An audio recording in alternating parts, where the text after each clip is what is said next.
Alright, it's been proven that no matter what I talk about on YouTube, I'm not going to get many views.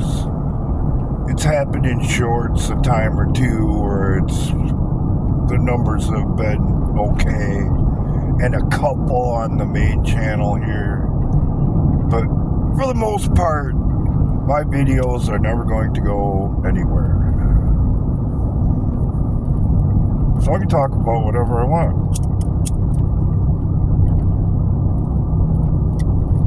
Because for the most part, not too many people are listening. So today, I'm going to talk about a system called AFM, Active Fuel Management. It's a system on GM in particular, at least that's what I'm talking about here,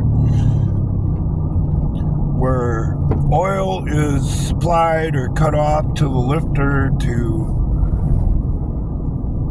shut down specific cylinders under a low load condition so that you'll get just a wee bit better mileage. And I mean wee bit. First of all, having done this shit for years and years and knowing V8s quite well, the one thing you cannot do is interrupt mechanical operation of moving parts. It's never been determined how to do it without causing excessive wear, and it's never been done without eventually causing excessive wear. Because inside of an engine, a V8 in particular, there's a lot of hard work going on in there, and there's a lot of stress. And if you're going to unlock moving parts, you're going to have wear, especially if the event you're trying to make happen, in this case inside of the lifter, is mistimed for whatever reason.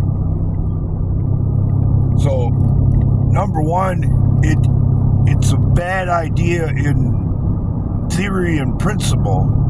And number two, where the hell do these engineers get their freaking degrees from? Out of a Cracker Jack box? You don't have to do anything internally inside of the engine. All you have to do is write a program to turn injectors on and off under certain load situations, which the computer system is perfectly capable of monitoring. And then you could avoid the long-term issues that GM's having with their V8s with active fuel management systems.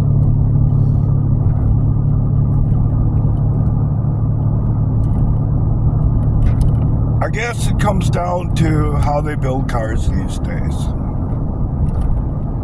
The poor person who has to buy a used car or buy it privately once it's out of the used car market, I'm sorry to tell you, you're screwed.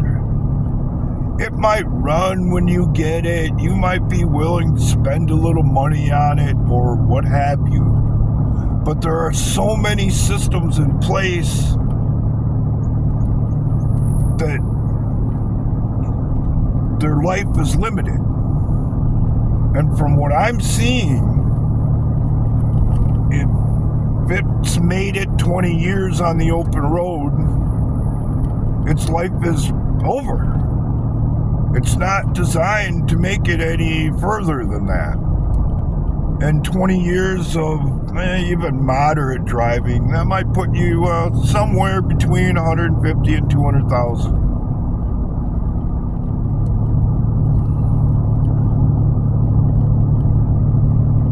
I mean, I understand what GM is trying to do with this system, but for what you gain and the maintenance involved down the road, it ain't worth it.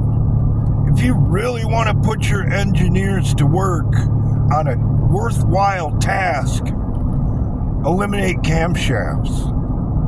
Run all the valves on actuators that work like reed valves in a 2-cycle motor.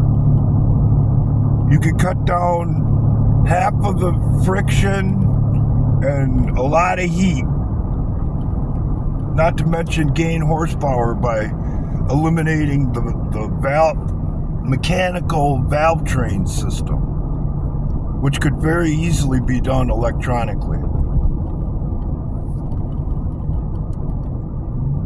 But instead of thinking outside of the box or literally trying something new, they keep trying to, in the V8's case with GM, reinvent the wheel when they had it figured out years ago. When the last thing to die on your Chevy truck, in a lot of cases, no matter how you treated it, was the engine. Now, more than likely,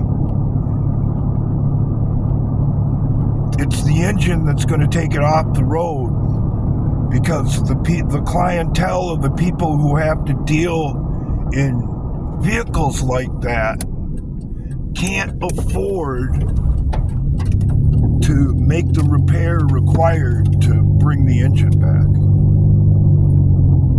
Because on a V8 with active fuel management, you got to tear the heads off, the intake off, replace the lifters, and if you want to really get rid of it all and set it back to the way it ought to be, you got to buy another camshaft. And, oh my God, it's crazy. But they don't think about stuff like that. No less do they care about stuff like that. Because the reality is, once you get 20 years on your car, the manufacturer, besides royalties off of parts, they're not making any money off you. So why should they care?